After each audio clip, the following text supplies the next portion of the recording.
If you think it's transactional, so be it. But you have to think about your well-being, your welfare.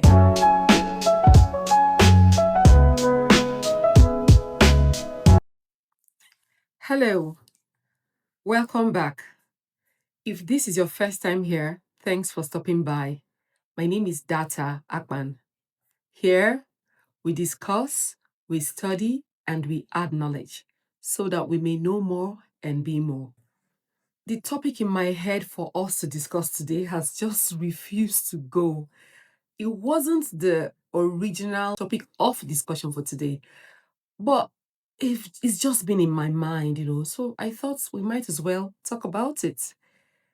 Recently, and I think that's the reason why this topic has been on my mind, I joined the writing room of the publishing school that I'm working with for the first time. I've been meaning to check out that writing room, but for some reason, I've never really had cause to go there. So this evening, I thought I should just go in there, see what's happening there, get acquainted with whatever the system there is, then plan to go there more often. I got in there. I got in a bit later than the time, so I was one of the last to introduce myself, and I had to talk about who I am, where I am on the journey, writing journey. That is, the idea is when you come into the room, you talk about what you plan to achieve for the hours we have to write. We switch off the cameras and the microphones, write for the number of hours or accomplish whatever it is we want to accomplish for the number of hours, then return and say what you accomplished. Anyway, so well, I introduced myself and I let them know that I was just checking out the place.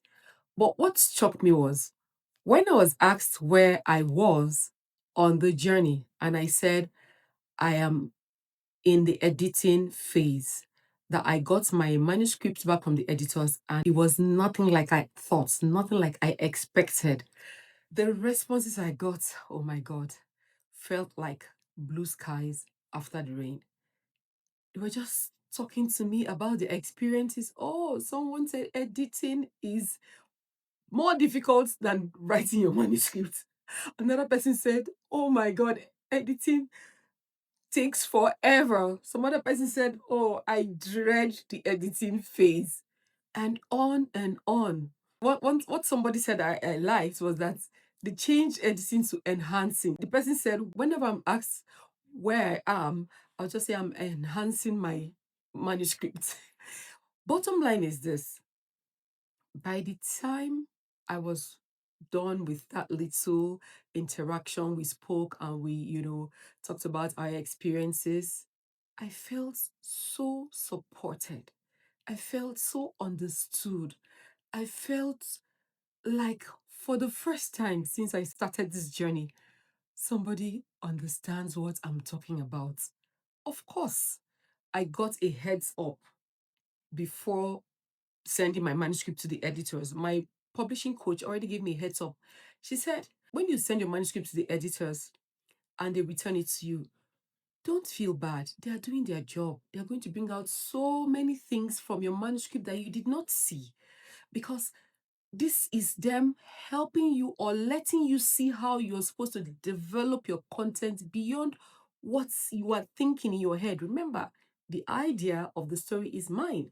But here, the editor is letting you see what you're not seeing. And bottom line is, she gave me that heads up. But by the time the editors took my manuscript and returned it, in fact, while they were still working on it, because we're not supposed to touch, I'm not supposed to touch my manuscript when they're working on it till they are done, they'll send it, then they send it back to me.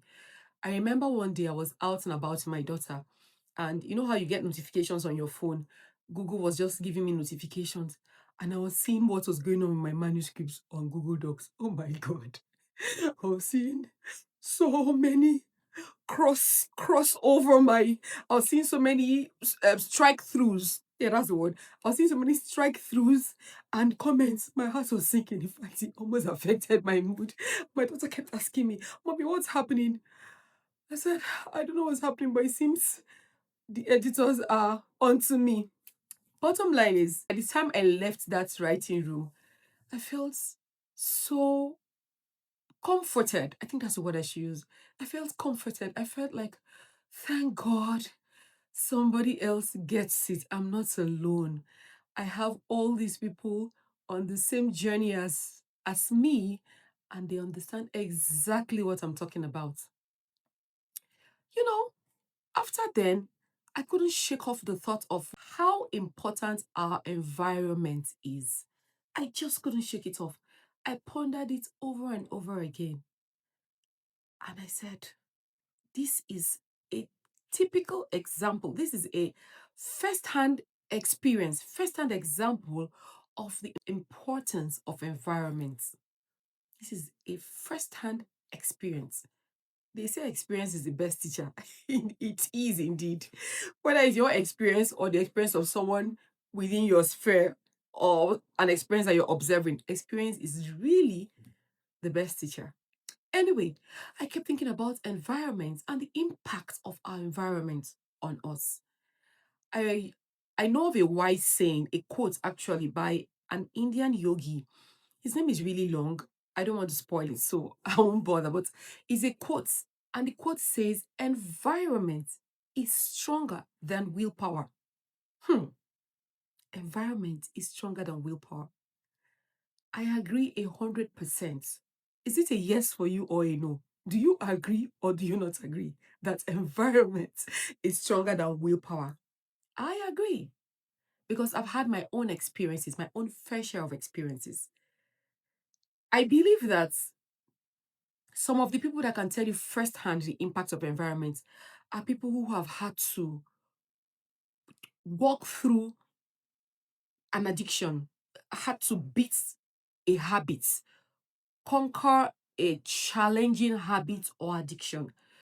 But the thing is this, environment really makes the work easy.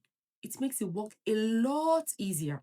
The energy, the efforts, the tenacity that you will use, that willpower will take, is cut short by just making the environment enabling enough for that thing you want to accomplish. Where I want us to go with this discussion is the direction of asking who is in your environment first, and then what is in your environment next. Who is in your environment? The person in your environment or you let into your environment would really be instrumental to where you're going, whether you know it or not. Of course, some people have to be in our environment by default. That's all right. That's a discussion for another day, how to handle that. But the ones that have to be in our environment by choice, you must find out who they should be, the people that should be in your environment. Who are they? Who should they be? For me, the easiest way to find out who you should let in your environment is number one, what is their talk? What are they saying? What comes out of their mouth? What is their talk to you and about you? What are they saying to you and about you? What are they saying to themselves and about themselves? What are they saying to others and about others? Really, you might be wondering, what's my business with what they're saying to themselves or about themselves? Believe me, I have experienced being around somebody who is self-denigrating. That's the word. Somebody who just denigrates themselves. You are the one listening. You're not the one who is doing it to yourself. You're listening to somebody putting themselves down, talking themselves, criticizing themselves, belittling themselves, demeaning themselves. You are not the one who it is being done to. But I leave the company of such a person feeling deflated on their behalf, feeling bad. You may have to decide if you will be able to cope with such a person in your environment. That's just an example I gave. So, what is their talk? What are they saying about themselves? What are they saying to themselves? What are they saying about you? What are they saying to you? What are they saying about others? What are they saying to others? Is it in any way uplifting you? Is it in any way supporting your journey? Is it in any way aligning with your values, your standards, your goals? Is it helping you move closer to your destination? The second thing is, what is their work? This person that should be in your environment, what is their work? What is their work? What are they doing? What are they indulging in? What are they spending their time doing? Where are they going? What are they doing about where they are going? You must know that. What's important to them? What are their involvements? How are they showing up for the things that matter to them? How are they showing up to you, who they interact with? And how are they showing up to the world? What is their work? And the third thing is, what is their results? Do they inspire you? Do you look at them and say, oh my God, this is possible for me? If this person can do this, oh, I'm so encouraged, I can do it as well. How do you feel seeing what they have done? Are their results such that you feel encouraged from seeing what they have done? Do you feel like there's hope for you? Is achieving what they set their hearts to do important to them? Do they just talk it and not go after it? What are their results? What do they have to show? What are the results in maybe their family? What are the results in their business? What are the results in their finances? For example, if somebody that is in your environment has a poor relationship with everybody else but you, that's something to check. Because part of success is that you have a healthy relationship with at least the people in your sphere, your family, your parents, your siblings, your colleagues, your brethren in church, people that know you. If everybody has something to say about you, complain about you, then there's something that has to be checked. That's not a good result. That's just an example. Then you look at other aspects of their life. So when you're thinking of who to let into your environment or who to have in your environment, check their talk, check their work, check their results, and see how it aligns with yours, and see how it will benefit you. Yes, if you think it's transactional, so be it. But you have to think about your well-being, your welfare. Think about what works for you. The next thing is about your environment. What is in your environment? Jim Rohn was talking about how, I think somebody said to him that he's aspiring to be a leader or take a leadership position or something like that.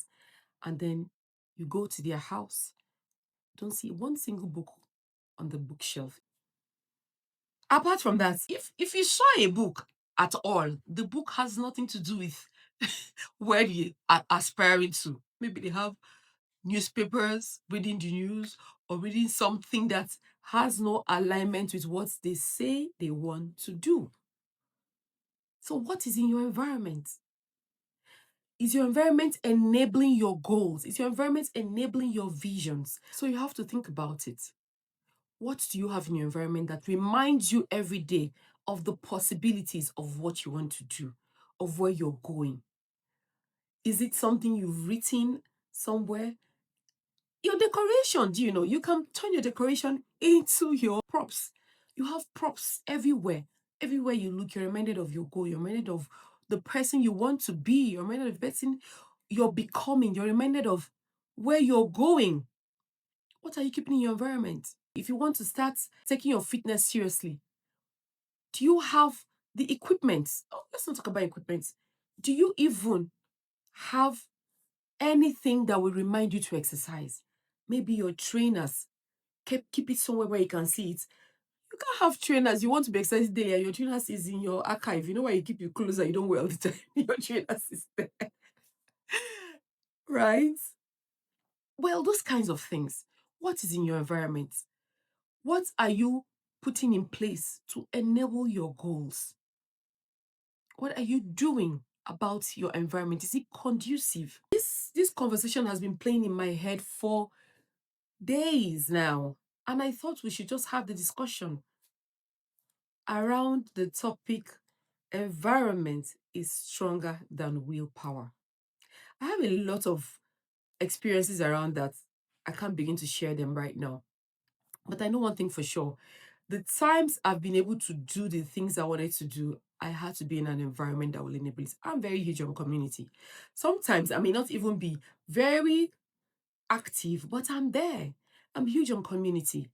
I like to be around the people that are trying to achieve what I'm trying to achieve, whether it's in my health, on my business, or my career, whether it has to do with my finance, whatever I'm looking to achieve.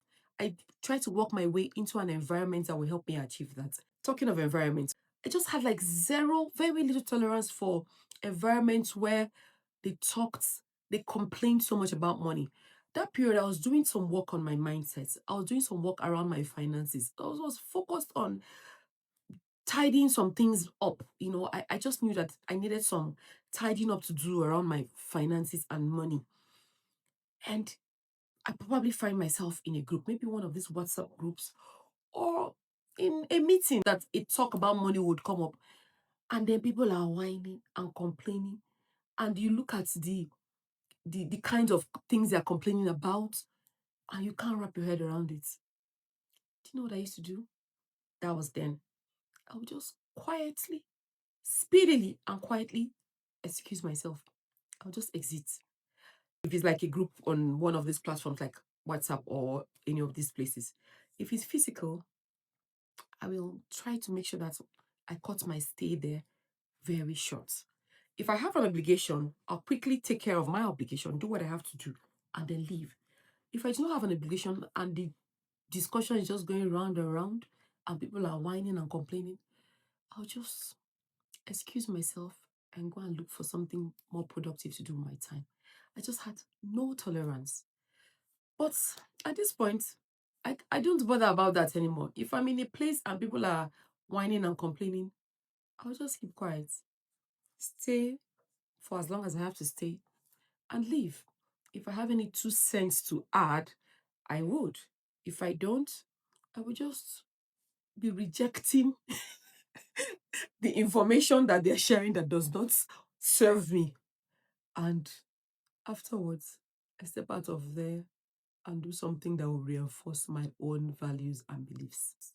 So ask yourself and answer, who is in your environment? What is in your environment? Are they enabling you achieve your goals? Are they useful to where you are going? Do their values align with yours? That's an answer you alone have. But your environment plays a huge role, a really big role in you achieving your goals. Indeed, environment is stronger than willpower. I agree 100%. If you have something to say around this environment and goals, please share with us in the comment section. Tell us some things that we can do to make our environment enabling, for us to achieve our goals. Share whatever information you have. Would appreciate that. If you have some questions and you have some tips, yeah, that's the word. You have some tips, some tricks, some cheat codes to make our environment more enabling for us to accomplish our goals, please share. Would like to read from you and hear from you. In the meantime, like this video as usual. You can share with somebody who would benefit from this discussion. Subscribe to the channel if you're yet to, and then turn your notification bell on. And that will be all for today's discussion. This is Data. I'm looking forward to seeing you next time. Ciao.